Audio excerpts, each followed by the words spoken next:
Those who voted for it, you know you did wrong. You know it.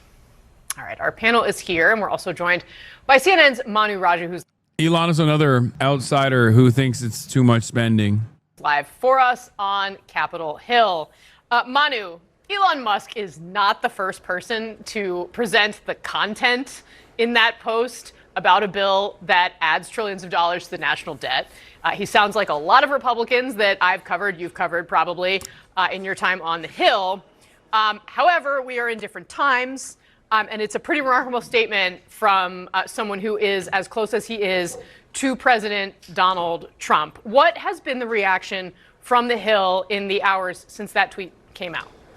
It's completely scrambled the politics up here. Democrats cheering this. Chuck Schumer coming out to his weekly press conference touting this post by Elon Musk. Hakeem Jeffries, a Democratic leader, doing the same thing. Republicans, on the other hand, pushing back, including the Speaker of the House, Mike Johnson, who I caught up with in the immediate aftermath of that post. He told me that he has spoken at length with Musk yesterday, and he said that he had tried to explain to Musk the virtues of the bill, and he also suggested that Musk perhaps could be driven in part by his opposition because the bill would call for the elimination of certain tax incentives for electric vehicles. And of course, Elon Musk owns Tesla. Elon is missing it, okay? And it's not personal. I know that the EV mandate, very important to him, that is going away because the government should not be subsidizing these things. But for him to come out and pan the whole bill is Hell yeah, baby, fight. Fight, baby, fight. The EV mandate is going away. Why is the government subsidizing electric vehicles? To me just very disappointing, very surprising. All of a sudden, they are reminded of the conflict of interest. No issues there when they let this disgusting monster, this disgusting billionaire, put his grotesque penis in every orifice of the federal regulatory agencies that were in the process of investigating his numerous companies. You know, but now he's like, oh, well, you don't want our big, beautiful bill. I hate this. You're doing conflict of interest, sir. In light of the conversation I had with him yesterday. And I asked Mike Johnson whether or not he is, in fact, The Democratic Party's brilliant policies unfolding, which is to basically become such a non-issue, such a non-entity that you are left to make Republicans fight amongst themselves over how much of the working poor must die. Is it 2% of the working poor that must be melted for biomatter, or is it 5% of the working poor that must be melted for biomatter? Of course, they will be melted. Make no mistake. Great stuff from the Democrats overall. Fantastic work. Thank you so much. The Republicans have presented endless opportunities for attack, endless openings for attack over and over again. And the Democrats have no vision whatsoever and no interest in actually pushing for a grand design for a future America that somehow will be better than the not so distant past. So for that reason, they're just keeping quiet, unless it's Chuck Schumer chirping about nuking Iran, in which case the Democrats don't keep quiet when they should. Yeah, I saw this as well. We have the lamest opposition in American history. J.D. Vance is right. I can't believe I'm saying this. The lamest guy in the United States of America unironically had a true take about the Democrats. I will never forgive the Democrats for this crime. This is a worse crime than anything that they could have ever contributed to. They do have the lamest opposition in history. And of course, who better to recognize how lame the opposition is than the lamest person in the Republican Party? Real recognize real, and lame recognize lame.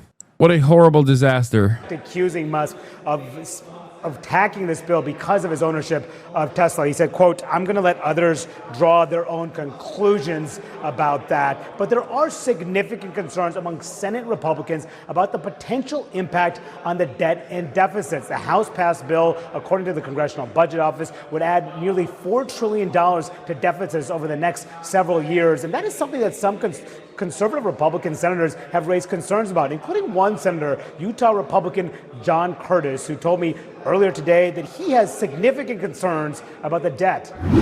Scott Jennings, we've got a new tweet just in from Elon Musk. You look excited. So he writes this, quote, in November next year, we fire all politicians who betrayed the American people. He's quote tweeting someone who, we'll figure out exactly what the other things are that he's criticizing him for. And this also coming as CNN is reporting here that White House officials are telling CNN that they were surprised by Elon Musk's scathing criticism on Tuesday. Yes. Were you, Scott Jennings, surprised? And it does seem to scramble the politics. I wasn't surprised because I had spoken to him about what was motivating his service in Washington a few weeks ago, and he told me he's here to try to make America not go bankrupt. I mean, this is on his mind. We have a $36 trillion debt, and He's having a hard time dick eating. He's like, whose dick can I be eating right now? He's like, on the one hand, I'm servile to the interests of billionaires. On the other hand, I'm servile to the interests of Donald Trump. So now that my daddies are fighting, I don't know whose cock to gobble on. it should be on all of our minds. So that's number one. Number two, I don't think that we're done with the bill yet. Poor Scott. Tough choice for him. I mean, as you know, and as the reporting says, lots of changes are going to have to be made in the Senate to get it out of the Senate. And then those will have to be reconciled. The reconciliation will have to be reconciled with the House. And more changes still may come. I guess I want multiple things. I want the president to get his agenda. And the agenda, the core part of this, and the thing that is not negotiable, is the extension and making permanent the tax cuts, investment in border security, energy deregulation, the biggest welfare reform in recent history. I mean, these are non-negotiable, I think, to the president because it's what he ran on. But the Republicans should listen here to Elon when it comes to the national debt. We have work to do on this. We have governing responsibility. And maybe it doesn't come in this bill, but the rescissions packages to come and our other work to come here. Getting a handle on a $36 trillion debt is not going to be easy, but it is necessary because this is not sustainable. Yeah, Adrian Elrod, I mean, this has put Chuck Schumer on the same side as Elon Musk. Yeah, I mean, who would have thought that would have happened? Look, a couple of things. I don't really know at the end of the day how many people are going to be impacted by Elon Musk, tweeting that he doesn't support this bill. I mean, he's deeply unpopular among Democrats. He's certainly waning or less popular among Republicans. What do you think? Is this bill happening? I don't think so, but who knows? Who knows at this point, chat? I don't know. I mean, they did actually push through the last tax cut when Donald Trump was president, and that was also hastily slapped together. The thing is, it's got funds for Israel in it. And you got to remember, Democrats don't necessarily care about melting the poor either, but they do care about giving Israel money. So on the one hand, it's like, what are you expecting the Democrats to actually fight for SNAP benefits for 3 to 7 year olds? Probably not going to happen. So I don't know. If we get the big, beautiful bill, it'd be crazy, but maybe we get it through Democratic support. I don't know. He's out of Washington now. I think Mike Johnson actually was right. He said he's concerned about this bill because it doesn't have the tax credits for the EVs, and that's going to affect his industry. So I think that's one category. But look, at the end of the day, Scott, here's the bottom line. Isn't that political suicide for Dems? I mean, I feel like half of them are dead already. 6 of them literally died. Half of them are already basically in a vegetative state. I don't think they give a shit.